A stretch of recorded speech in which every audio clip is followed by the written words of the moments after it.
Kaveri news தொலைக்காட்சி நேயர்களுக்கு இனிய இரவு வணக்கம். இந்த நாளின் ஒட்டுமொத்த செய்திகளின் ஒரு மணி நேர அணிவகுப்பு ஒரு மணியில் இந்த நாள் வழங்குவதற்காக அருள் வளனரசு. முதலில் தலைப்புச் செய்திகள்.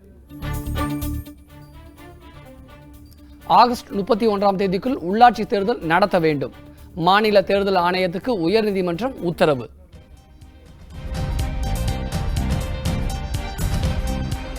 தமிழகத்தில் 2000 புதிய பேருந்துகள் புதிய வடிவமைப்பில் விரைவில் இயக்கப்படும்.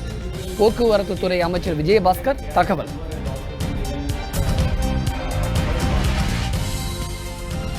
அதிமுக இணையாமல் போனால் இரு அணிகளும் காணாமல் போகும். ஆறுகுட்டி எம்எல்ஏ பேட்டி.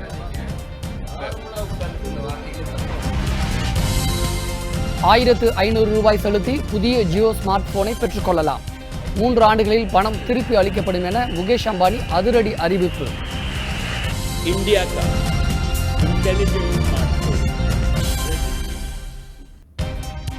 இந்திய சீன எல்லையான டோக்லாமில் போர் நிகழ வாய்ப்பு. முன்னாள் சீன தூதர் லியூ பியூஃபா எச்சரிக்கை.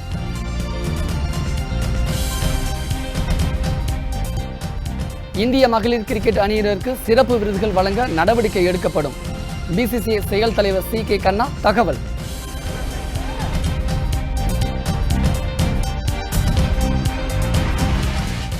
இனி விரிவான செய்திகள்.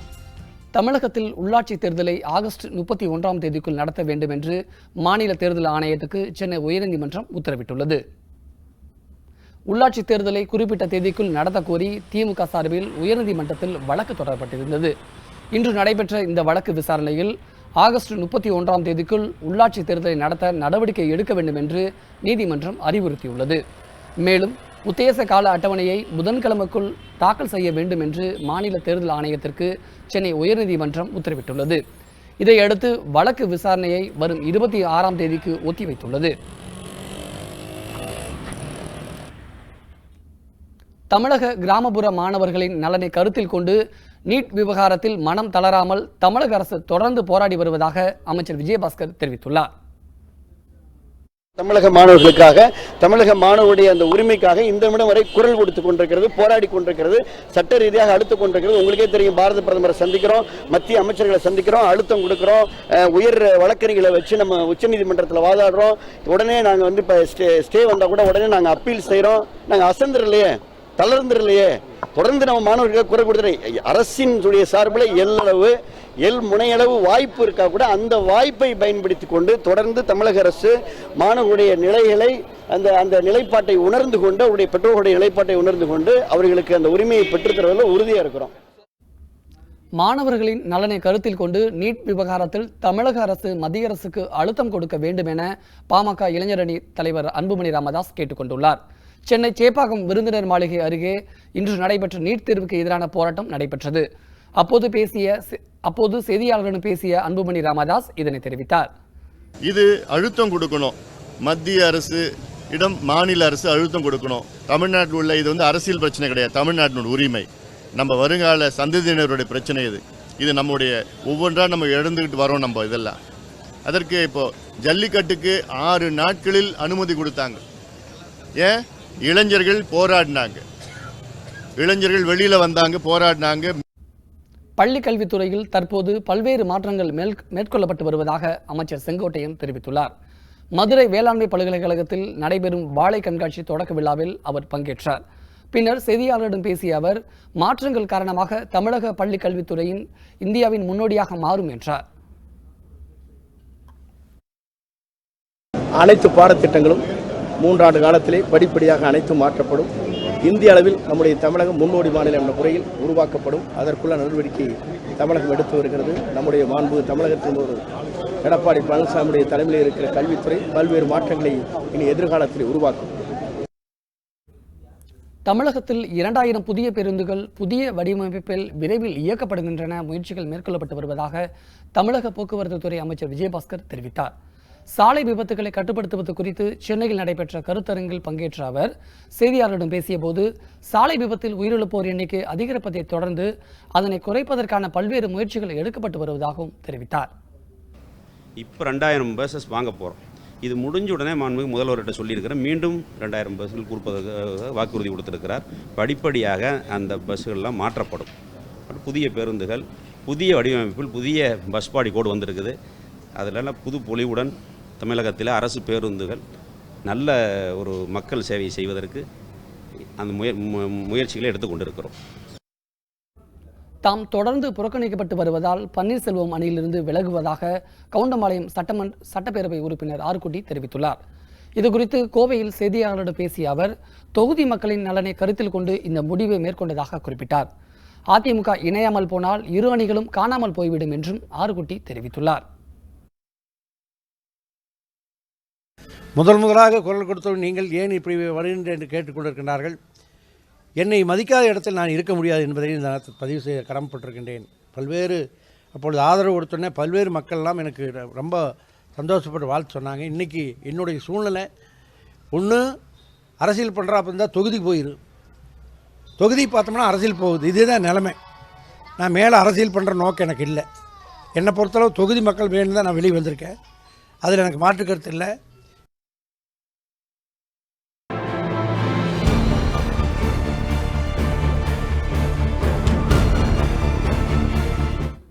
அரசின் ஊழலை வலைதளங்கள் மூலம் அனுப்புமாறு ரசிகர்கள் மற்றும் பொதுமக்களுக்கு நடிகர் கமலஹாசன் வேண்டுகோள் விடுத்திருந்தார். இதனை அடுத்து தமிழக அரசின் அதிகாரப்பூர்வமான இணையதளத்தில் இருந்து முதலமைச்சர் உட்பட அமைச்சர்களின் தொடர்பு மற்றும் தகவல்கள் நீக்கப்பட்டுள்ளன. தமிழக அரசின் அனைத்து துறைகளிலும் ஊழல் நிறைந்திருப்பதாக அண்மையில் செய்தியாளர்கள் சந்திப்பில் பேசிய நடிகர் கமலஹாசன் தெரிவித்தார். இதற்கு அமைச்சர்கள் தரப்பில் கடும் எதிர்ப்பு தெரிவிக்கப்பட்டது. பல்வேறு விமர்சனங்களும் எழுந்தன. இதையடுத்து கமலஹாசன் மற்றும் அமைச்சர்களுக்கு இடையே ஏற்பட்ட கருத்து மோதலை தொடர்ந்து அரசின் ஊழலை பட்டியலிட்டு வலைதளங்கள் மூலம் அமைச்சர்களுக்கு அனுப்புமாறு ரசிகர்கள் மற்றும் பொதுமக்களுக்கு கமல் வேண்டுகோள் விடுத்திருந்தார். இந்நிலையில் தமிழக அரசின் அதிகாரப்பூர்வ இணையதளத்திலிருந்து முதலமைச்சர் உட்பட அமைச்சர்களின் தொடர்பும் தகவல்களும் நீக்கப்பட்டுள்ளன. நடிகர் கமலஹாசன் மனதில் என்ன நினைத்துக் கொண்டு பேசுகிறார் என்பதை காத்திருந்து பார்த்தால்தான் புரியும் என மத்திய இணையமைச்சர் பொன் ராதாகிருஷ்ணன் தெரிவித்துள்ளார். மதுரை விமான நிலையத்தில் செய்தியாளர்களிடம் பேசிய அவர், குடியரசு துணைத் தலைவர் தேர்தலிலும் பாஜக வேட்பாளரான வெங்கையா நாயுடு வெற்றி பெறுவது உறுதி என்று கூறினார். முதல்ல மரியாதைக்குரிய கமலஹாசன் அவர்கள்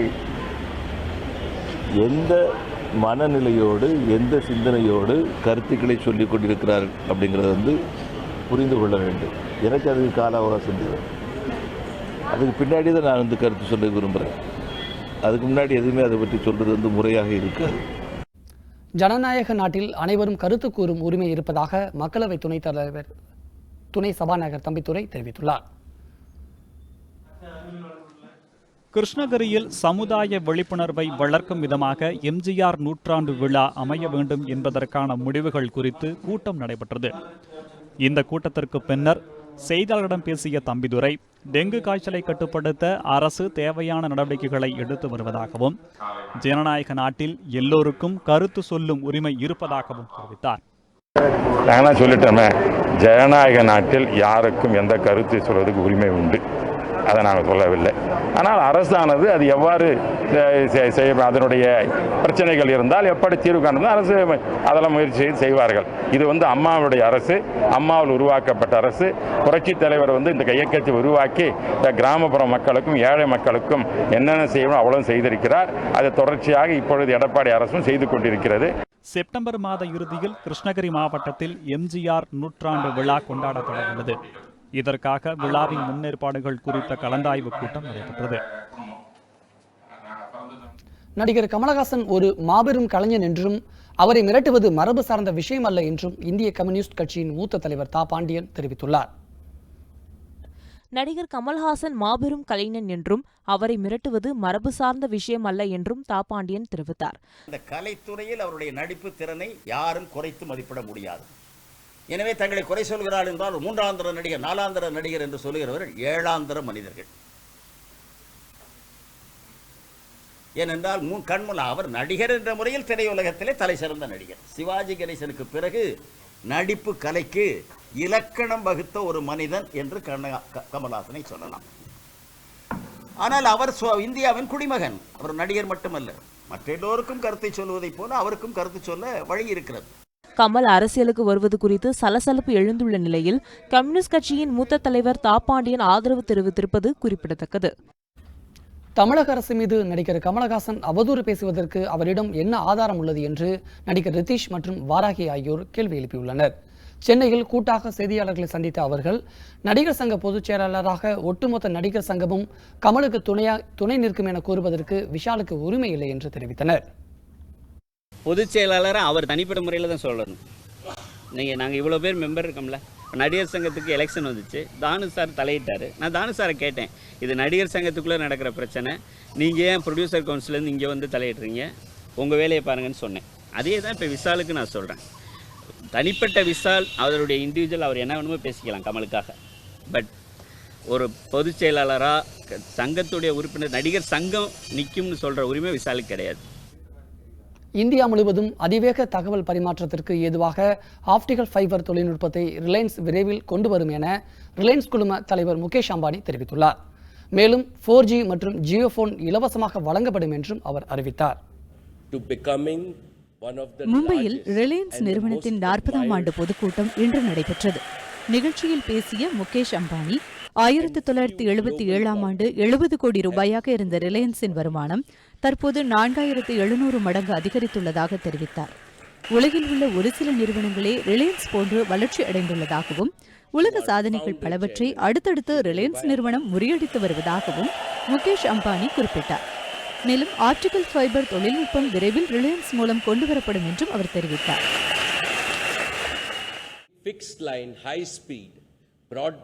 நாடு முழுவதும் 100 கோடி பேருக்கு இலவச ஜியோ ஸ்மார்ட் போன் வழங்கப்படும். அதற்கு டெபாசிட் தொகையாக 1500 ரூபாய் வசூலிக்கப்படும். அடுத்த 3 ஆண்டுகளில் அந்த தொகை வாடிக்கையாளர்களுக்கே திருப்பி வழங்கப்படும். ஆகஸ்ட் 15ஆம் தேதி முதல் ஜியோ 4G போன் வெளியாக உள்ளது. நாடு முழுவதும் ஜியோ சிம் கார்டு பயன்படுத்துவோரின் எண்ணிக்கை 10 கோடியாக உள்ளதாகவும் வினாடிக்கு 7 வாடிக்கையாளர்கள் ஜியோவில் இணைவதாகவும் அம்பானி பெருமிதம் தெரிவித்தார். தொடர்ந்து பேசிய அவர், அனைத்து தொழில்நுட்ப வசதிகளும் கூடிய ஜியோ ஸ்மார்ட் போன் அறிமுகப்படுத்தப்படும் என்றும் இந்த போனை பெறுவதற்கு 1500 ரூபாய் செலுத்த வேண்டும் என்றும் இந்த தொகையானது வாடிக்கையாளர்களிடம் 3 ஆண்டுகள் கழித்து திருப்பி அளிக்கப்படும் என்றும் கூறினார். அந்நிய செலவாணி மோசடி வழக்கு விசாரணைக்கு தடை விதிக்க கோரி டிடிவி தினகரன் தாக்கல் செய்த மனுவை உச்சநீதிமன்றம் தள்ளுபடி செய்தது. மேலும் பெரா வழக்கு விசாரணையை தினகரன் எதிர்கொள்ள வேண்டும் எனவும் உத்தரவிட்டுள்ளது.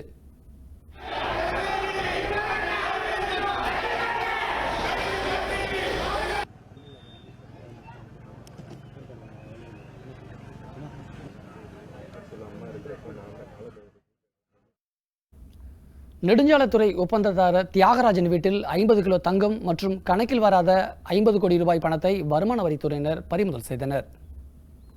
நெடுஞ்சாலைத்துறையின் முன்னாள் தலைமை பொறியாளர் குருமூர்த்தியின் மகன் தியாகராஜன் என்பவர் கடந்த 20 வருடங்களாக நெடுஞ்சாலைத்துறையில் பல முக்கிய ஒப்பந்தங்களை செய்து வருகிறார். தியாகராஜன் வரி ஏய்ப்பில் ஈடுபட்டது வருமான வரித்துறைக்கு தெரியவந்தது. இதனை அடுத்து கடந்த புதன்கிழமை முதல் சென்னை அசோக் நகரில் உள்ள அவரது வீடு மற்றும் அலுவலகங்களில் வருமான வரி புலனாய்வு பிரிவினர் சோதனை நடத்தினர். நேற்றைய சோதனையின் போது 23 கிலோ தங்கம் மற்றும் கணக்கில் வராத 41 லட்சம் ரூபாய் பணமும் பறிமுதல் செய்யப்பட்டதாக தெரிகிறது. இன்று தொடர்ந்து நடந்த சோதனையில் 27 கிலோ தங்கமும் 9 லட்சம் ரூபாய் பணமும் பறிமுதல் செய்யப்பட்டுள்ளதாக கூறப்படுகிறது.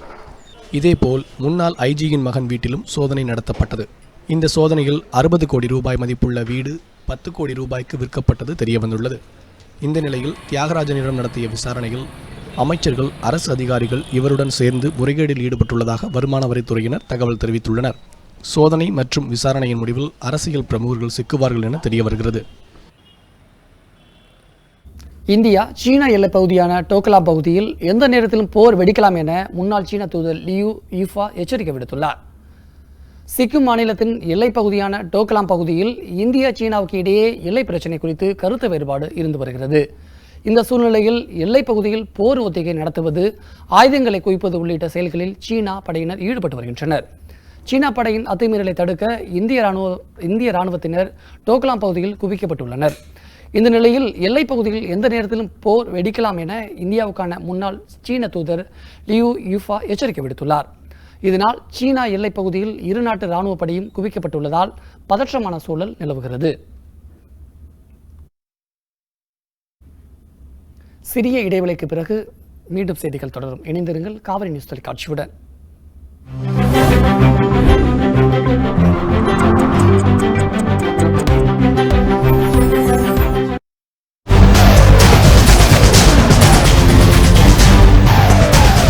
செய்தியின் ஆழத்தை செயற்கையின்றி அளக்கும் உண்மையின் திறவுகோல். எட்டாத திசையை எட்டி பிடிக்கும் முயற்சி உங்கள் 8 திசை நிகழ்ச்சி.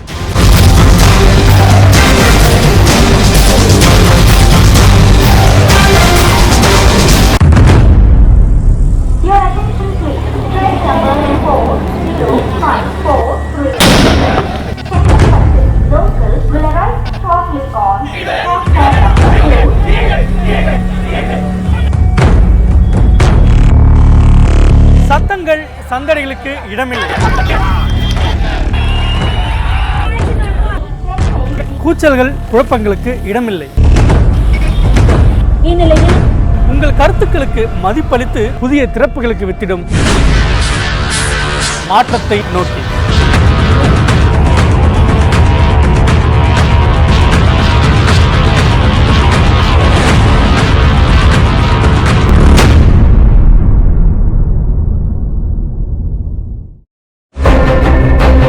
ஏன் நீங்க விவசாய பிரச்சனை இவ்வளவு ஆக்ரோஷமா இருக்கீங்க? இல்ல, நான் அடிப்படையில நான் விவசாயி. பிரதமரை அசிங்கப்படுத்தணுங்கிற தவிர அந்த 30-40 பேருக்கு வேற குறிக்கோளே கிடையாது. முதலமைச்சர் யாருங்க? பொதுமக்களோட வேலைக்காரன் தான் முதலமைச்சர். அது மனசுல முதல்ல ஏத்துக்கணும். What is the real issue behind this? The real issue is that it's an administrative official bungling. ஜெயலலிதாவுக்கு ஓட்டு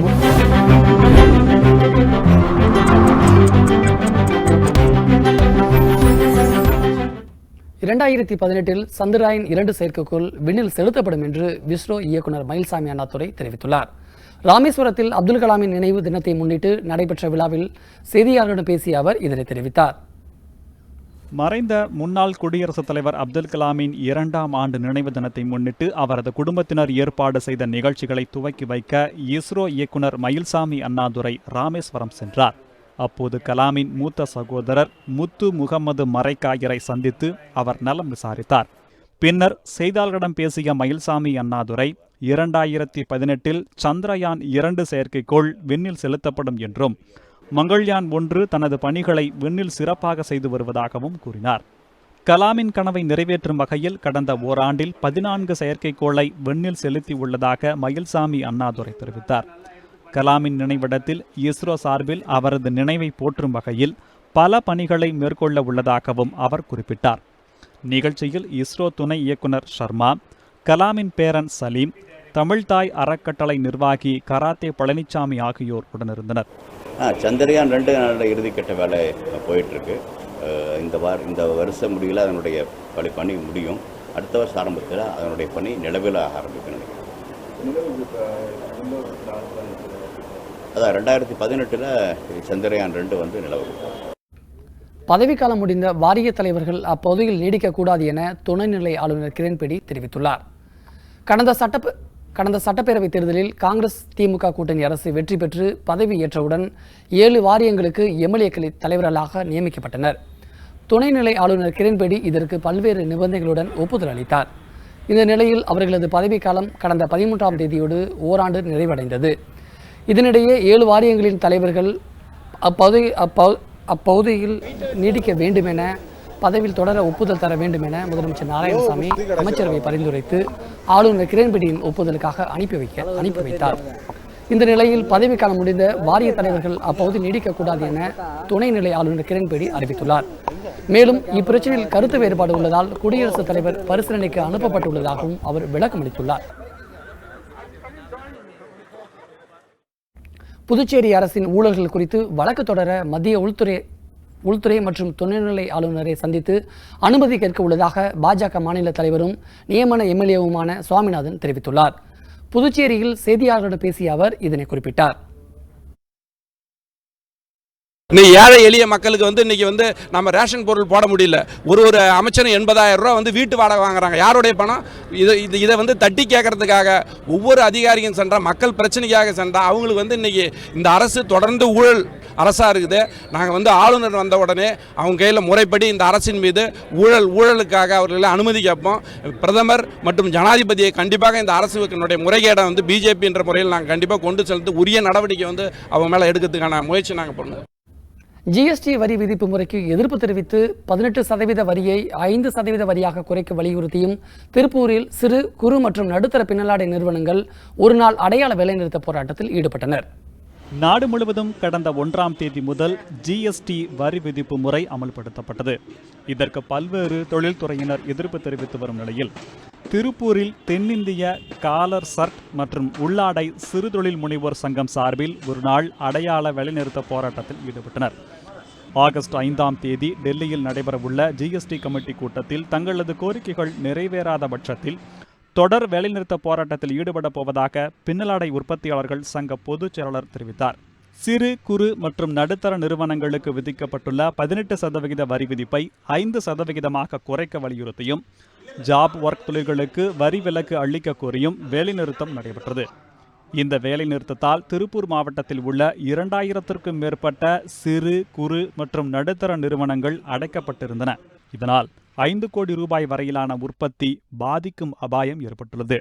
திருப்பூர் மாவட்டத்தை பின்னலாடை சிறு குறு நடுத்தர நிறுவனங்கள் 24 மணி நேர ஒரு நாள் அடையாள வேலை நிறுத்தத்தை மேற்கொண்டுள்ளோம். ஜிஎஸ்டி எனப்படும் ஒரு முனை வரி என்று அறிவித்திருப்பார்கள் என்று நினைத்தோம். ஜிஎஸ்டியில் பல முனை வரிகளை சுமத்தி மேலும் தொழில் நடப்பதற்கு கடும் பாதிப்பை ஏற்படுத்தியிருக்கின்றார்கள். இதேபோல பின்னலாடை துறையை பொறுத்தவரை கடந்த காலங்களில் 5% வரி இருந்தது. 4% திருப்பி பெற்றுக்கொண்டு 1% கட்டி கொண்டிருந்தோம். இப்பொழுது பார்த்தீர்களானால் ஒவ்வொரு துறைக்கும் 5% கட்ட வேண்டி இருக்கிறது. பவர் டேபிள், காஜா பட்டன், அயரன் பேக்கிங் உட்பட புதிதாக வரிகளை அதில் மேல் போட்டிருந்தாலும் அதற்கு 18% என வரிகள் நிர்ணயிக்கப்பட்டிருக்கிறது. வரியை பொறுத்தவரை 5% ஒரே சீராக இருந்தால் மட்டும்தான் கார்மெண்ட்ஸ் என்று நாங்கள் பனியன் தயாரித்து வெளியில் அனுப்பும் பொழுது 5% வரிகளை வரக்கூடிய ஒரு சூழ்நிலை இருக்கின்றது. இதை பொறுத்தவரை பார்த்தீர்களால் ஜிஎஸ்டி எனப்படும் இந்த வரியால் சிறு குறு நடுத்தர நிறுவனங்கள் கண்டிப்பாக தொழிலிழந்து அவர்கள் தொழிலை இழக்க நேரிடுகின்ற ஒரு சூழலை மத்திய அரசு உருவாக்கி இருக்கின்றது. மத்திய அரசாங்கத்தை பொறுத்தவரை எங்களுடைய கோரிக்கைகளை நாங்கள் அவர்களிடம் அளித்திருக்கின்றோம். ஜிஎஸ்டி வரியில் 5% குறைக்க வேண்டும். அதே போல பவர் டேபிள் ஜாப் ஒர்க் செய்யக்கூடியவர்களுக்கும் காஜா பட்டன், அயரன் பேக்கிங் போன்ற புதிய வரிகள் இல்லாத ஒரு சூழலை உருவாக்கி தர வேண்டும் என்பதும் கூறியிருக்கின்றோம். மத்திய அரசின் ஜிஎஸ்டி வரி விதிப்பால் அனைத்து உணவகங்களிலும் விலைகள் அதிகரிக்கப்பட்டுள்ளதால் சிறிய அளவில் இயங்கும் உணவகங்களில் விற்பனை உயர்ந்துள்ளதாக கூறப்படுகிறது. மதுரையில் ராமு என்பவர் 10 ரூபாய்க்கு உணவுகளை விற்பனை செய்து வருவது பொதுமக்களிடம் நல்ல வரவேற்பை பெற்றுள்ளது. மதுரை அண்ணா பேருந்து நிலையத்தின் கிழக்கு பகுதியில் சிறிய ஹோட்டல் ஒன்றை நடத்தி வருகிறார் ராமு என்கிற 85 வயது முதியவர்.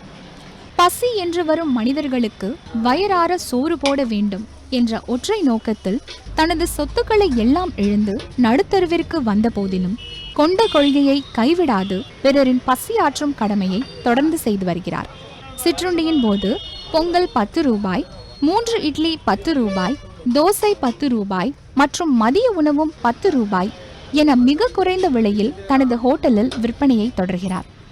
இவரது மனைவிக்கு கொடுத்த வாக்கை காப்பாற்றுவதற்காக எந்த வரி விதிப்பினால் எவ்வளவு விலைவாசி உயர்ந்தாலும் இந்த சேவையை எந்த ஒரு சூழ்நிலையிலும் கைவிட மாட்டேன் என்று ராமு தெரிவித்தார். இப்பொழுது வரியை வரி போட்டாலுமே நான் இந்த என் கிடைக்கக்கூடிய எனக்கு லாபத்தை ஏழைகளுக்குத்தான் தர்மம் பண்ணுவேன், வரி என்னால் கொடுக்க முடியாது அப்படின்னு சொல்லி நான் இந்த தொழிலை செய்கிறேன். இதை எட்டி எனக்கு வர பல மக்கள்கள் இது கொடுப்பார்கள், நன்கொடை காசுகளை வாங்கி பெருமாள் கோயில், முருகன் கோயிலில் போய் வெள்ளி செவ்வாய்க்கு ஏழை மக்களுக்கு தர்மத்தை கொடுப்பேன்.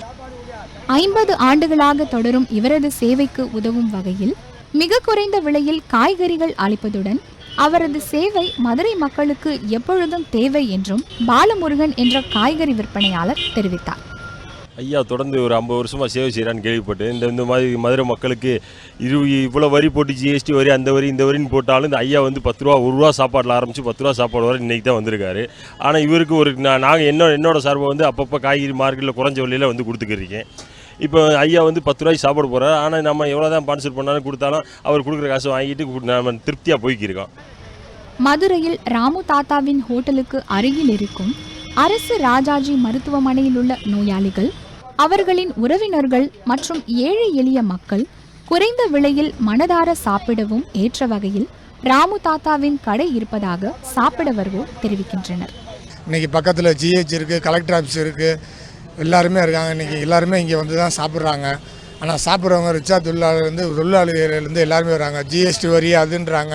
இன்றைக்கி கடல மிட்டாய்க்கு கூட ஒரு ரேட்டு போட்டிருக்காங்க. ஆனால் இன்றைக்கி அவருக்கு சாப்பாடு ரேட்டு இன்றைக்கி கூடனா கூட என்னங்க இந்த ரேட்டில் போடுறீங்களே, ஏன் உங்களுக்கு கட்டலையா அப்படின்னு. இல்லை, நான் என் ஒய்ஃபு நான் பண்ணி கொடுத்த சத்தியம் பண்ணி கொடுத்ததில் இப்போ இன்ன வரைக்கும் இந்த ரேட்டில் தான் நான் போட்டு கொடுப்பேன், கடைசி வரைக்கும் நான் இருக்கிற வரைக்கும் இந்த ரேட்டில் தான் நான் போடுவேன், என்ன வரி கூட்டினாலும் சரி அதை பற்றிலாம் எனக்கு கவலை இல்லை, அதை பற்றி எனக்கு தெரியாது, நான் இந்த ரேட்டில் தான் சாப்பாடு போடுவேன் அப்படின்னு சொல்லி ஒரு வைராக்கியத்தோடு இன்றைக்கி வரைக்கும் நடத்திக்கிருக்காரு. அது மட்டுமின்றி ஆதரவற்றோருக்கும் பார்வையற்றோருக்கும் உணவை இலவசமாக விநியோகம் செய்கிறார். தனது கடையில் பணிபுரியும் நபர்களுக்கு சம்பளம், ஆதரவற்றோருக்கு இலவச உணவு என்று தனக்கு கிடைக்கும் சிறிய லாபத்தையும் பிறருக்கு கொடுத்து மகிழ்கிறார். இவரது சேவை தொடர அரசு உதவி செய்தால் பலருக்கு உதவும் கையில் இவரது சேவை நிச்சயம் அமையும். காவேரி நியூஸ் செய்திகளுக்காக மதுரையிலிருந்து ஒளிப்பதிவாளர் முத்துகிருஷ்ணனுடன் புவனா மற்றும் திவ்யலட்சுமி. திருச்சி மற்றும் நாமக்கல் பகுதிகளில் சாலை வசதிகள் மற்றும் குடிநீர் வசதிகள் செய்து தர வலியுறுத்தி பொதுமக்கள் சாலை மறியல் போராட்டத்தில் ஈடுபட்டனர். இதனால் சிறிது நேரம் அப்பகுதிகளில் போக்குவரத்து பாதிக்கப்பட்டது. திருச்சி மாவட்டம் லால்குடி அருகே உள்ளது எம் கண்ணனூர் ஊராட்சி. இங்கு பெரம்பலூர், அரியலூர் மற்றும் திருச்சி ஆகிய 3 மாவட்டங்களையும் இணைக்கும் சாலையாக எம் கண்ணனூர் ஊராட்சி திகழ்கிறது. கடந்த 11 ஆண்டுகளாக சாலை புதுப்பிக்கப்படவில்லை என பொதுமக்கள் குற்றம் சாட்டினர். இதுகுறித்து பலமுறை மனு அளித்தும் இதுவரை நடவடிக்கை எடுக்கவில்லை என கூறப்படுகிறது. தற்போது இந்த சாலைகள் மக்கள் பயன்படுத்த முடியாத நிலையில் உள்ளதாக பொதுமக்கள் தெரிவிக்கின்றனர்.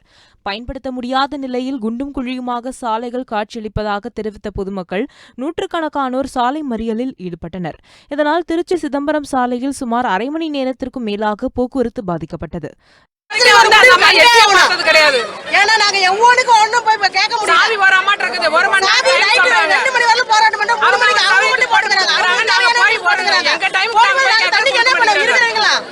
எங்க தெரு எல்லைமன் கோயில் தெருவில் இருந்து பேசுகிறோம்.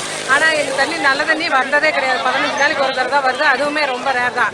இப்போ கடைசியாக உப்பு தண்ணி டேங்க் வச்சுருக்காங்க, அதில் பிடிக்கூடாதுன்னு கவுன்சிலரமா சாவி நேற்று 9 மணி டர்னு எங்களுக்கு 9 மணிக்கு விட்டாங்க. 9 மணிக்கு போய் கேட்டால் சாவி பூட்டி எடுத்து போய்ட்டு மித்த காலையில் 2 டைம் விட்டுருக்குறாங்க. மறுபடியும் இப்போ விடமாட்டேன்னு ஒரே ராவடி. அதனால தான் இப்போ நாங்கள் பஸ்ஸை மறியல் பண்ணிட்டு இருக்கிறோம். நாமக்கல் மாவட்டம் பரமத்தி வேலூர் பேரூராட்சிக்கு உட்பட்ட 7வது வார்டு பகுதியில் கடந்த 1 மாதமாக முறையாக குடிநீர் வழங்கப்படவில்லை என கூறப்படுகிறது.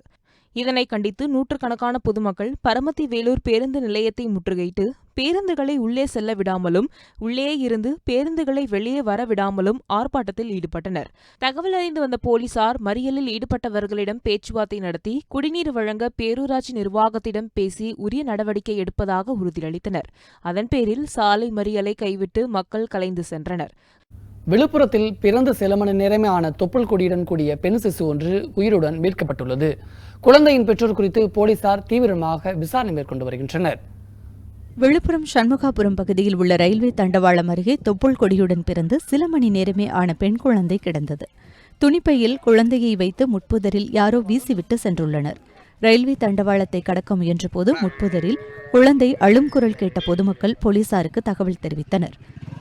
திடீர்னு சிக்னலில் நிற்கும்போது யாரோ ஒரு பொம்பளை, முகம் தெரியாத பொம்பளை, வெளியூருக்காரங்க இறங்கி ஒரு பையில் குழந்தைய தூக்கி போட்டு உடனே கிளம்பி போயிட்டாங்க. அவன் நாங்கள் ஓடி போய் யார் என்னான்னு சொல்லி பார்க்கும்போது குழந்தை கத்தின்னு இருந்துருக்க.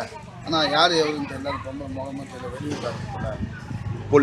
போலீஸ் உடனே போலீஸுக்கு போன போலீஸார் வந்து குழந்தைய மீட்டு உடனே ஹாஸ்பிட்டலுக்கு எடுத்து போயிட்டு என்ன செய்யணுமோ ஏற்பாடு செய்யணும். உடனடியாக சம்பவ இடத்திற்கு விரைந்து சென்ற போலீசார் அங்கு பையில் இருந்த குழந்தையை எடுத்து பார்த்தபோது பெண் குழந்தை என்பதும் தொப்புள் கொடியுடன் இருந்ததும் தெரியவந்தது.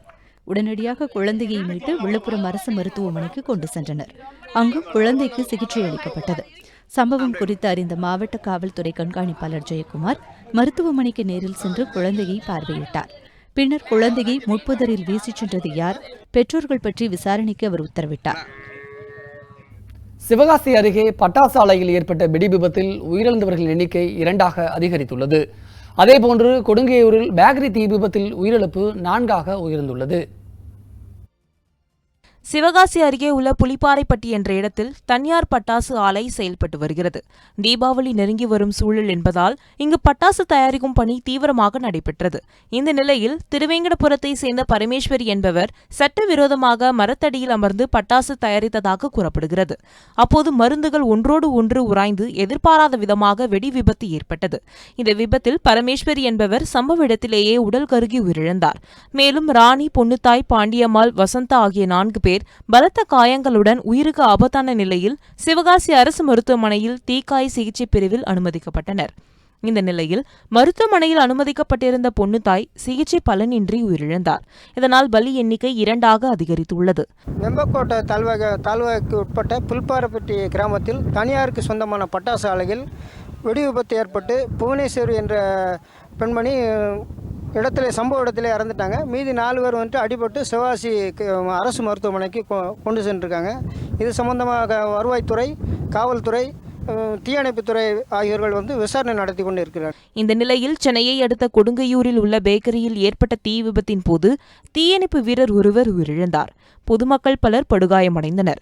இந்த நிலையில் மருத்துவமனையில் சிகிச்சை பெற்று வந்த மேலும் 2 பேர் உயிரிழந்தனர். இதனால் பலி எண்ணிக்கை 3ஆக உயர்ந்தது. இந்நிலையில் மருத்துவமனையில் சிகிச்சை பெற்று வந்த பேக்கரியின் உரிமையாளர் ஆனந்த் என்பவரும் உயிரிழந்தார். இதனால் தீ விபத்தால் உயிரிழந்தவர்களின் எண்ணிக்கை 4ஆக உயர்ந்துள்ளது. குன்னூர் மலை ரயில் இழுவைத்திறன் குறைபாடு காரணமாக 11க்கும் மேற்பட்ட இடங்களில் நின்று சென்றது. இதனால் பெரும் சிரமத்திற்கு ஆளானதாக பயணிகள் தெரிவித்துள்ளனர். நீலகிரி மாவட்டத்தில் இயக்கப்படும் மலை ரயில் மேட்டுப்பாளையத்திற்கும் குன்னூருக்கும் இடையே நீராவி இன்ஜின் மூலம் இயக்கப்பட்டு வருகிறது. சமீப காலமாக மலை ரயிலில் பல்வேறு கோளாறுகளால் அவ்வப்போது நடுவழியில் நிற்பது வாடிக்கையாக உள்ளதாக கூறப்படுகிறது. இதனால் மலை ரயிலில் பயணம் செய்யும் போது மிகுந்த சிரமத்துக்கு ஆளாவதாக சுற்றுலா பயணிகள் தெரிவிக்கின்றனர். இந்நிலையில் மேட்டுப்பாளையத்திலிருந்து குன்னூருக்கு 210 பயணிகளுடன் சென்ற ரயில் இழுவைத்திறன் குறைபாடு காரணமாக 11க்கும் மேற்பட்ட இடங்களில் நின்று சென்றது. மேலும் காட்டேரி அருகே பாலத்தில் ரயில் நின்றதால் பயணிகள் அச்சத்திற்கு உள்ளானதாக தெரிவித்தனர். குன்னூருக்கு எப்பவுமே ட்ரெயின் சீக்கிரம் சொல்லுவாங்க. இன்னைக்கு கொஞ்சம் லேட்டாக இருக்குது. 2.5 hours கிட்ட லேட்டாக இருக்குது சொல்லியிருக்காங்க. நடுவில் நிறைய இடத்துல நின்று வந்தது. எஸ்பெஷலி ஒரு இடத்துல பாலத்தில் நின்றுட்டு இருந்தப்போ கொஞ்சம் பயமாக இருந்தது. இப்போ தான் குன்னூர் ரீச் ஆகிருக்கோம். நிறைய பேர் குழந்தை குட்டியோடு இருக்காங்க. அது லேட்டானது எல்லாருக்கும் கொஞ்சம் சிரமமாக இருக்குது. பயணிகளை இழுத்துச் செல்ல உந்து சக்தி குறைந்ததால் மெதுவாக ஊர்ந்து சென்றது. 2 மணி நேரத்திற்கு பிறகு இன்ஜின் சரி செய்யப்பட்டு குன்னூர் சென்றடைந்தது. இதனால் பயணிகள் அனைவரும் மிகுந்த சிரமத்திற்கு ஆளாகினர். கன்னியாகுமரி மாவட்டத்தில் விவசாயிகளின் கோரிக்கையை ஏற்று பேச்சிப்பாறை அணையிலிருந்து தண்ணீர் திறக்கப்படும் என மாவட்ட ஆட்சியர் சஜன் சிங் சவான் அறிவித்துள்ளார். கன்னியாகுமரி மாவட்டத்தில் கருகும் பயிர்களை காப்பாற்ற உடனடியாக பேச்சிப்பாறை அணையிலிருந்து விவசாயத்திற்கு தண்ணீர் திறந்துவிட வேண்டும் என விவசாயிகள் கோரிக்கை விடுத்தனர். இதனால் விவசாயிகளின் நலன் கருதி நாளை முதல் பேச்சிப்பாறை, பெருஞ்சாணி மற்றும் சிற்றாறு ஆகிய அணைகளிலிருந்து முதற்கட்டமாக தண்ணீர் திறக்கப்படும் என மாவட்ட ஆட்சியர் அறிவித்துள்ளார். தமிழ்நாடு அரசாங்கத்துக்கு உத்தரப்படி இப்போ இன்னைக்கு பேச்சிப்பாறை, பெருஞ்சாணி, சித்தார் 1, சித்தார் 2 இந்த ஒரு 4 டேம் के சிஸ்டம்ல இன்னைக்கு இருந்து பிப்ரவரி 2018 வரைக்கும் தண்ணீர் திறக்கணுக்கு இப்போ பர்மிஷன் நமக்கு கவர்மெண்ட் இருந்து கொடுத்தாச்சு. அதுபடி நாளைக்கு நம்ம அந்த டேம் ஓப்பன் பண்ண போகிறோம். அந்த ஒரு டேம் ஓப்பனிங் பண்ணிட்ட அப்புறம் அது ஒரு 79,000 ஏக்கர் நிலைக்கு அது கன்னியாகுமரி மாவட்டத்தில் விவசாயிகளுக்கு அது ரொம்ப யூஸ்ஃபுல்லாக இருக்கும். பேச்சிப்பாறை அணையிலிருந்து 800 கன அடி நீர் திறக்க உள்ளதால் 22,000 ஏக்கர் விவசாய நிலங்கள் பயன்பெறும் என்றும் 2,40 லட்சம் ரூபாய் செலவில் அணைகள் பராமரிப்பு பணிகள் நடைபெற்று வருவதாகவும் ஆட்சியர் தெரிவித்துள்ளார். காரைக்கால் பண்டித ஜவஹர்லால் நேரு வேளாண் கல்லூரியில் வெளி மாநிலம் மற்றும் வெளிநாடு வாழ் இந்திய மாணவர்களுக்கு கலந்தாய்வு தொடங்கியது. தகுதியான மாணவ மாணவிகளுக்கு சேர்க்கை ஆணையம் வழங்கப்பட்டது. காரைக்காலை அடுத்த சிறுமாவிளங்கையில் பஜன்கோ என்று அழைக்கப்படும் பண்டித ஜவஹர்லால் நேரு வேளாண் கல்லூரி மற்றும் ஆராய்ச்சி நிலையம் இயங்கி வருகிறது. இந்நிலையில் பொதுத்திட்டம் மற்றும் கட்டண திட்டத்தின் கீழ் வெளிநாட்டு வாழ் இந்திய மாணவர்கள் மற்றும் வெளி மாநில மாணவர்களுக்கான கலந்தாய்வு இன்று நடைபெற்றது. பொதுத்திட்டத்தின் கீழ் 13 மாணவர்களும், கட்டண திட்டத்தின் கீழ் 9 மாணவர்களும், வெளிநாடு வாழ் இந்திய மாணவர்களுக்கான திட்டத்தில் 10 இடங்களையும் நிரப்புவதற்கான கலந்தாய்வு நடத்தப்பட்டது. தகுதியான மாணவ மாணவிகளுக்கு சேர்க்கை ஆணையை புதுச்சேரி வேளாண் அமைச்சர் கமலக்கண்ணன் வழங்கினார். கல்லூரியில் நடைபெற்ற நிகழ்ச்சியில் காரைக்கால் மாவட்ட ஆட்சியர் கேசவன், கல்லூரி முதல்வர் மற்றும் சேர்க்கை குழுவினர் கலந்து கொண்டனர். இளங்கலை வேளாண் மற்றும் தோட்டக்கலை பட்டப்படிப்பிற்காக இணையதளத்தின் வழியாகவும் சென்டாக் மூலமாகவும் விண்ணப்பங்கள் விநியோகிக்கப்பட்டு 1203 விண்ணப்பங்கள் பெறப்பட்டன. இதில் 917 விண்ணப்பங்கள் வெளி மாநில மாணவர்களிடமிருந்து பெறப்பட்டது. தகவல் சிற்றேட்டில் கூறியுள்ள விதிமுறைகளின்படி மாணவர்களின் விண்ணப்பங்கள் பரிசீலிக்கப்பட்டு தரவரிசை பட்டியல் கடந்த 7ஆம் தேதி வெளியானது குறிப்பிடத்தக்கது. சிறிய இடைவெளிக்கு பிறகு செய்திகள் மீண்டும் தொடரும். இணைந்திருங்கள் காவிரி நியூஸ் தொலைக்காட்சியுடன்.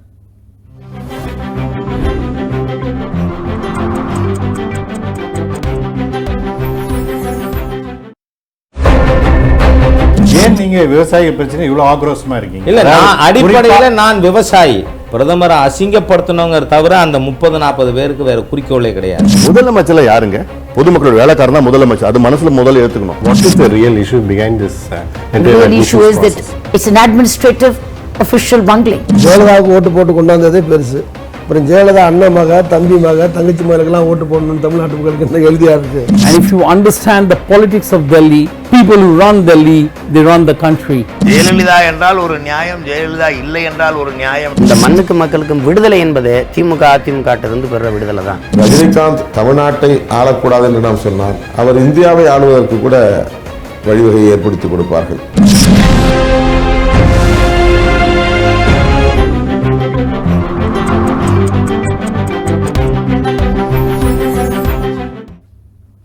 கடந்த 2014ஆம் ஆண்டு முதல் மத்திய அரசு சார்பாக 16,443 பேர் சட்டத்துறையில் பணி நியமனம் செய்யப்பட்டுள்ளதாக மத்திய சட்டத்துறை அமைச்சர் ரவிசங்கர் பிரசாத் தெரிவித்துள்ளார்.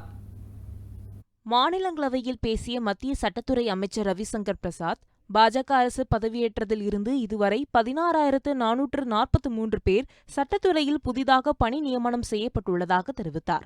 குறிப்பாக நாட்டில் உள்ள அனைத்து உயர்நீதிமன்றங்களிலும் பெண் வழக்கறிஞர்கள் புதிதாக பணியமர்த்தப்பட்டுள்ளதாகவும் அவர் குறிப்பிட்டார். மத்தியில் பாஜக அரசு பதவியேற்றதில் இருந்து கடந்த 2014ஆம் ஆண்டு முதல் இதுவரை 16,443 பேர் சட்டத்துறையில் புதிதாக பணி நியமனம் செய்யப்பட்டுள்ளார்கள். குறிப்பாக நாட்டில் உள்ள அனைத்து உயர்நீதிமன்றங்களிலும் பெண் வழக்கறிஞர்கள் புதிதாக பணி அமர்த்தப்பட்டுள்ளனர். மேலும் பல பெண் வழக்கறிஞர்களை புதிதாக நியமிக்கும் திட்டம் மத்திய அரசிடம் உள்ளது. இதனைத் தொடர்ந்து பேசிய மாநிலங்களவை அதிமுக உறுப்பினர் விஜிலா சத்யானந்த், தமிழகத்தில் உள்ள மாவட்ட மகளிர் நீதிமன்றங்கள் உட்பட அனைத்து வகையான மகளிர் நீதிமன்றங்களிலும் பெண் நீதிபதிகள் மற்றும் பெண் வழக்கறிஞர்களை நியமிக்க வேண்டும் என்று வலியுறுத்தினார். தமிழகத்தில் இருக்கிற அனைத்து மாவட்ட மகளிர் நீதிமன்றங்கள் உட்பட அனைத்து வகையான மகளிர் நீதிமன்றங்கள்லையும் பெண் நீதிபதிகள் மற்றும் பெண் வழக்கறிஞர்களை நியமிக்கணும். அவை குறிப்பில் இருந்து நீக்கப்பட்ட கருத்தை வெளியிட்ட ஊடகங்களுக்கு எதிராக உரிமை மீறல் தீர்மானம் கொண்டுவர நாடாளுமன்றத்தில் எதிர்க்கட்சிகள் தரப்பில் வலியுறுத்தப்பட்டது. ஜம்மு காஷ்மீர் மாநிலத்தில் நடைபெற்ற தாக்குதலில் வீரமரணம் அடைந்த ராணுவ வீரர் ஷாஷிகுமாரின் உடல் அவரது சொந்த ஊரில் முழு ராணுவ மரியாதையுடன் அடக்கம் செய்யப்பட்டது. ஜம்மு காஷ்மீர் மாநிலம் ரஜோரி பகுதியில் போர் ஒப்பந்தத்தை மீறிய பாகிஸ்தான் ராணுவம் இந்திய பகுதிகளில் அத்துமீறி தாக்குதலில் ஈடுபட்டது. இந்த தாக்குதலில் இந்திய ராணுவ வீரர் ஷாஷிகுமார் வீரமரணமடைந்தார். இதையடுத்து அவரது உடல் ஹிமாச்சல பிரதேச மாநிலத்தில் உள்ள அவரது சொந்த ஊரான ஹமீர்பூருக்கு கொண்டுவரப்பட்டது.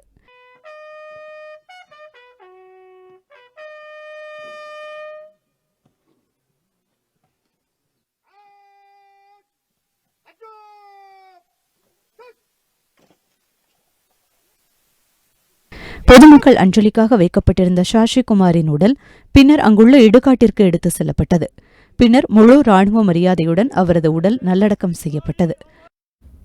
ஜம்மு காஷ்மீர் மாநிலத்தில் கனமழை காரணமாக ஏற்பட்ட வெள்ளப்பெருக்கு மற்றும் நிலச்சரிவில் சிக்கி உயிரிழந்தோரின் எண்ணிக்கை 13ஆக அதிகரித்துள்ளது. மீட்பு பணிகள் முழுவீச்சில் நடைபெற்று வருகின்றன.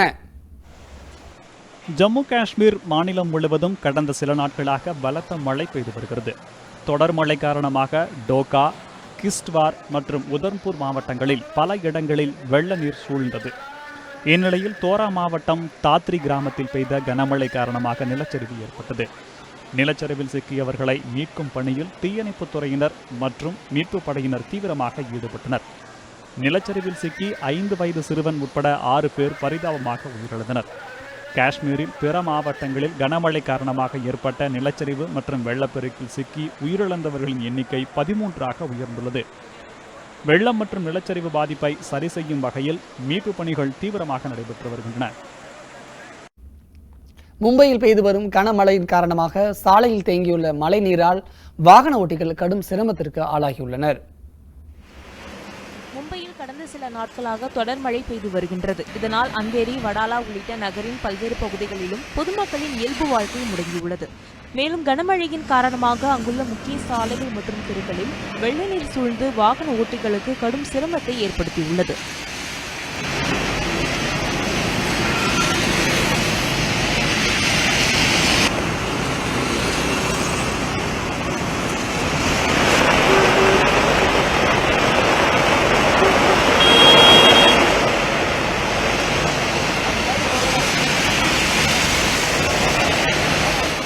முன்னதாக கடந்த 24 மணி நேரத்தில் நகரின் 680 மில்லிமீட்டர் மழை பதிவாகியுள்ளதாக வானிலை ஆய்வு மையம் தெரிவித்துள்ளது. மகளிர் உலகக்கோப்பையில் இந்திய அணி இறுதிப் போட்டிக்கு முன்னேறியுள்ளதை அடுத்து லீக் சுற்றில் இந்தியா கடந்து வந்த பாதையை இப்போது பார்க்கலாம். இங்கிலாந்தில் 11வது மகளிர் உலகக்கோப்பை கிரிக்கெட் தொடர் நடைபெறுகிறது. இதில் இந்தியா, இங்கிலாந்து அணிகள் மோதவுள்ளன. இந்திய அணியை பொறுத்தவரை லீக் சுற்றில் தொடக்க ஆட்டத்தில் இங்கிலாந்து அணியை 35 ரன்கள் வித்தியாசத்தில் வீழ்த்தி தொடரை வெற்றியுடன் தொடங்கியது. அடுத்து வெஸ்ட் இண்டீஸ் அணிக்கு எதிரான 2வது ஆட்டத்தில் 7 விக்கெட் வித்தியாசத்தில் வெற்றி பெற்றது. 3வது ஆட்டத்தில் பரம எதிரியான பாகிஸ்தானை எதிர்கொண்ட இந்தியா 95 ரன்கள் வித்தியாசத்தில் சாய்த்து தொடரில் ஹாட்ரிக் வெற்றியை பதிவு செய்தது. அடுத்து இலங்கை அணியை 16 ரன்கள் வித்தியாசத்தில் வீழ்த்திய இந்தியா 5வது ஆட்டத்தில் தென்னாப்பிரிக்காவை எதிர்கொண்டது. அதில் 115 ரன்கள் வித்தியாசத்தில் படுதோல்வி அடைந்தது. தொடர்ந்து நடப்பு சாம்பியன் ஆஸ்திரேலியாவிடமும் 95 ரன்கள் வித்தியாசத்தில் வீழ்ந்தது. இறுதி லீக் ஆட்டத்தில் நியூசிலாந்து அணியை 186 ரன்கள் வித்தியாசத்தில் வீழ்த்திய இந்தியா தொடரில் அரையிறுதிக்கு முன்னேறி அசத்தியது. அரையிறுதியில் நடப்பு சாம்பியன் ஆஸ்திரேலியாவை தோற்கடித்த இந்திய மகளிர் உலகக்கோப்பையில் 2வது முறையாக இறுதிப் போட்டிக்கு முன்னேறியது. இறுதிப் போட்டியில் இந்தியா, இங்கிலாந்து அணிகள் மகுடத்திற்காக மோதவுள்ளனர். மகளிர் உலகக்கோப்பையில் இந்தியா இறுதிப் போட்டிக்கு முன்னேறியது மகிழ்ச்சியான தருணம் என்றும் இந்தியா கோப்பையை வெல்லும் என நம்பிக்கை உள்ளதாக பிசிசிஐ செயல் தலைவர் CK கண்ணா தெரிவித்துள்ளார். बहुत बड़ा गर्व का क्षण है भारतीय क्रिकेट के लिए, वुमेन क्रिकेट के लिए और हम सब देशवासियों के लिए. இந்தியாவுக்கு இந்த வெற்றி மிகப்பெரிய பெருமைக்குரிய தருணம். ஹர்மன்பிரீத் கவுர் ஆட்டம் மிக நன்றாக இருந்தது. இந்திய அணி இறுதிப் போட்டியில் இங்கிலாந்தை வீழ்த்தி பட்டம் வெல்ல நாங்கள் வாழ்த்துகின்றோம். மேலும் மகளிர் அணியின் ஆட்டம் நாளுக்கு நாள் சிறப்பாகவே உள்ளது. முழு அணியையும் பாராட்ட வேண்டும். பிசிசிஐ நிர்வாகிகளுடன் இது குறித்து பேசி வீராங்கனைகளுக்கு உரிய பரிசளிக்க முடிவெடுப்போம். நடிகர் திலகம் சிவாஜி கணேசனின் 16வது நினைவு தினம் இன்று அனுசரிக்கப்பட்டது. நடிகர் சங்கம் சார்பில் அதன் நிர்வாகிகள் சென்னை கடற்கரையில் உள்ள சிவாஜி கணேசன் உருவ சிலைக்கு மரியாதை செலுத்தினர்.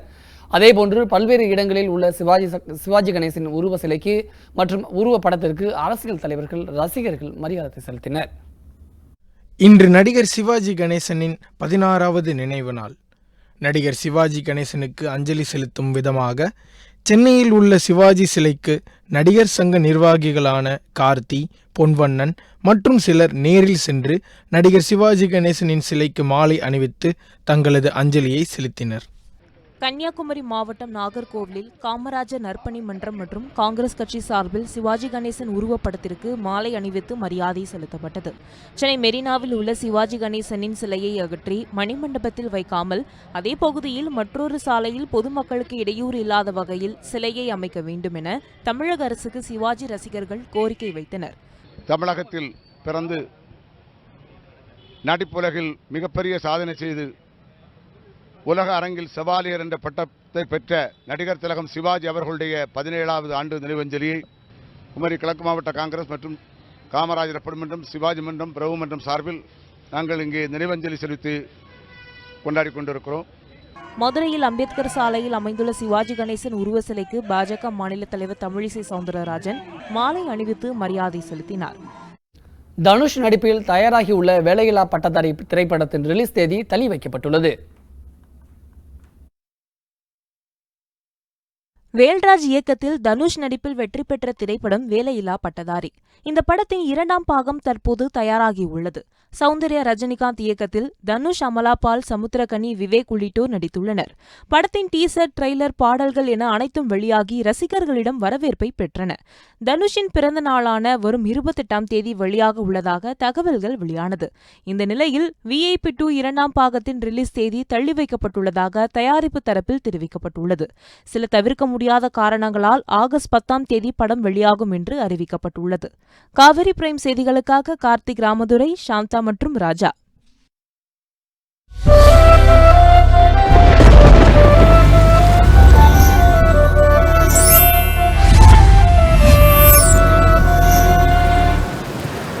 நாளை நிலவ இருக்கும் உத்தேச வானிலை நிலவரத்தை இப்போது பார்க்கலாம். தமிழக அளவில் வானிலை நிலவரம். சென்னையில் அதிகபட்சமாக 36 டிகிரி செல்சியஸ், குறைந்தபட்சமாக 28 டிகிரி செல்சியஸ். மதுரை அதிகம் 39, குறைவு 28. கோவை அதிகம் 33, குறைவு 22. திருச்சி அதிகம் 39, குறைவு 28. சேலம் அதிகம் 37, குறைவு 25. நெல்லை அதிகம் 38, குறைவு 28. ஊட்டி அதிகம் 19, குறைவு 12. புதுச்சேரி அதிகம் 37, குறைவு 28. கன்னியாகுமரி அதிகம் 31, குறைவு 26. நாகர்கோயில் அதிகம் 32, குறைவு 26. இந்திய அளவில் வானிலை நிலவரம். டெல்லியில் அதிகபட்சமாக 32 டிகிரி செல்சியஸ், குறைந்தபட்சமாக 27 டிகிரி செல்சியஸ். மும்பை அதிகம் 29, குறைவு 27. கொல்கத்தா அதிகம் 31, குறைவு 26. பெங்களூரு அதிகம் 29, குறைவு 19. திருவனந்தபுரம் அதிகம் 31, குறைவு 25. உலக அளவில் வானிலை நிலவரம். கொழும்புவில் அதிகபட்சமாக 29 டிகிரி செல்சியஸ், குறைந்தபட்சமாக 27 டிகிரி செல்சியஸ். பெய்ஜிங் அதிகம் 28, குறைவு 23. சிங்கப்பூர் அதிகம் 31, குறைவு 26. சிட்னி அதிகம் 19, குறைவு 6. பாரிஸ் அதிகம் 23, குறைவு 14. லண்டன் அதிகம் 19, குறைவு 13. துபாய் அதிகம் 43, குறைவு 32. இன்றைய நாளின் முக்கிய நிகழ்வுகளை உங்கள் முன் வைத்த ஒரு மணியில் இந்த நாள் நிறைவு பெறுகிறது. நடுநிலையான செய்திகளை முழுமையாக அறிந்து கொள்ள பயணிப்போம் காவிரி நியூஸ் தொலைக்காட்சியுடன். புதிய செய்திகளை அறிந்து கொள்ள kaverinews.tv என்ற இணையதளத்தை பார்க்கவும். வணக்கம்.